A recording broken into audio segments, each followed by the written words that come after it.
बिस्मिल्लाहिर्रहमानिर्रहीम, अस्सलाम वालेकुम। एन न्यूज़ के साथ मैं हूं अब्दुर्रहमान। शामिल करते हैं आज की अहम खबरें। वज़ीर आला पंजाब मरीम नवाज़ ने ज़िले इंतज़ामिया पुलिस को इंसदादे स्मोक के लिए मुश्तरका कार्रवाइयों का टास्क दे दिया।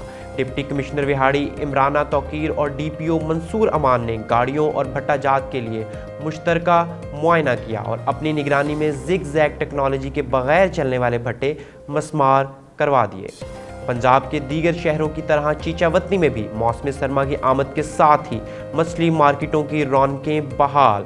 मछली बाजार सज गए, जहां शहरियों ने मुख्तलिफ इकसाम की मछलियां खरीदने के लिए स्टॉल्स का रुख कर लिया। इस हवाले से देखते हैं नुमाइंदा एन न्यूज़ मियाँ उस्मान की ये रिपोर्ट। चीचावतनी शहर के मुख्तलिफ इलाकों में सर्दी शुरू होते ही मछली बाज़ारों की रौनकें बहाल होने लगी, जहां शहरी काला रोहू, मिली, शंगारी, तरकंडा समेत दीगर इकसाम की मछली खरीदने में मसरूफ़ हैं। तमाम गोश्त से मछली के रेट कम होते हैं, जिससे बच्चे बूढ़े जवान बहुत शौक़ से खाते हैं और सर्दी में ये जिस्म की तवानाई को बरकरार रखती है। लेने आया हूँ भाई मच्छी बाज़ार से। मच्छी सस्ती है, मुर्गी और बकरे से और कट्टे से सस्ती है।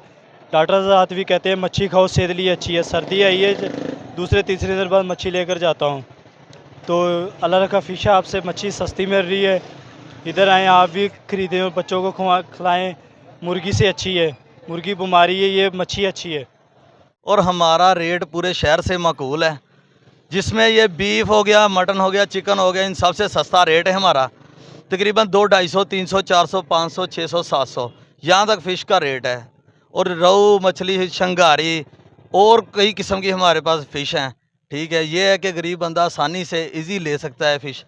ठीक है, और जो पूरे शहर से कम रेट है वो हमारा रेट है। ये हमने होलसेल की दुकान बनाई है, हमारे पास लाजमी तशरीफ़ लाइएगा। बहुत बहुत शुक्रिया जी, थैंक यू। शहरियों का कहना है कि मछली सर्दियों के लिए इंतहाई अहम है और मटन, बीफ, मुर्गी से ज़्यादा जायकेदार और सस्ती है, जिससे हर शहरी बआसानी से लुत्फ़अंदोज़ हो सकता है। कैमरामैन टीम के हमरा मियाँ Usman Rashid, N news Chichawatni. Kamalia bypass road अरसे दराज से तामीर व मुरम्मत न किए जाने के बायस टूट फूट का शिकार, जिसके बायस ड्राइवर हजरात को शदीद मुश्किलात का सामना है। इस हवाले से मजीद जानते हैं नुमाइंदा एन न्यूज़ बहजाद अहमद ताहिर से। जी बहजाद, आगाह कीजिएगा। हाँ जी बिल्कुल, मैं इस वक्त मौजूद हूँ कमालिया बाईपास रोड पे, जो कि अरसा दराज से तमीर व मुरम्मत ना होने की वजह से टूट फूट का शिकार हो चुका है, जिसकी वजह से यहाँ पे आने वाली हैवी ट्रैफिक को शदीद मुश्किलात का सामना करना पड़ता है। दूसरी साइड पे मैं आपको ये बताता चलूँ कि ये रोड M3 को लिंक करता है और अक्सर व बेशतर ये रोड जो है वो ब्लॉकेज की शक्ल इख्तियार कर लेता है, जिसकी वजह से आने वाले जो ड्राइवर हजरात हैं उन्हें शदीद मुश्किलात का सामना करना पड़ता है। इस वक्त मेरे साथ कुछ ड्राइवर हजरात मौजूद हैं, आइए उनसे जानते हैं कि उनका इस बारे में क्या कहना है। जी सर, ये हमारा रोड है बाईपास कमालिया का। तो ये अरसा दराज से, तकरीबन मेरी उम्र भी 25-26 साल हो गई है, जब से मैं रैशी इधर कमालिया का ही हूँ।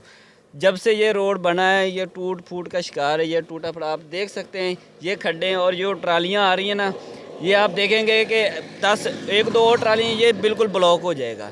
उसके बाद यहाँ एक्सीडेंट मेरी नज़रों के सामने को 10-20, जब से मैं इधर हूँ, मैं भी इधर यही रोड ज़्यादा इस्तेमाल करता हूँ। तो यहाँ पे इतने एक्सीडेंट होते हैं कि खौफ खुदा है। हमारी वज़ीर आला को ये सोचना चाहिए, ये अरसा दराज से कोई ये नहीं कि कल परसों बना और ये टूट गया। ये अरसा दराज है, बहुत अरसा हो गया ये टूटा फूटा हुआ है। तो मेरी रिक्वेस्ट है, तो सारी तरफ से मैं रिक्वेस्ट ही कर रहा हूँ कि प्लीज़ ये आप रोड बना दें, तो इससे आवाम को बहुत सहूलत हो जाएगी। ये मेन है, अब शहर से बड़ी ट्रैफिक नहीं गुजरती। जी, जैसा कि आपने ड्राइवर हजरात की बात को सुना है, उनका आला हुकाम से ये मुतालबा है कि इस रोड की तामीर व मुरम्मत पर तवज्जो दी जाए, ताकि हादसात से बचा जा सके और जो ड्राइवर हजरात को परेशानी का सामना करना पड़ता है वो ना हो। जी।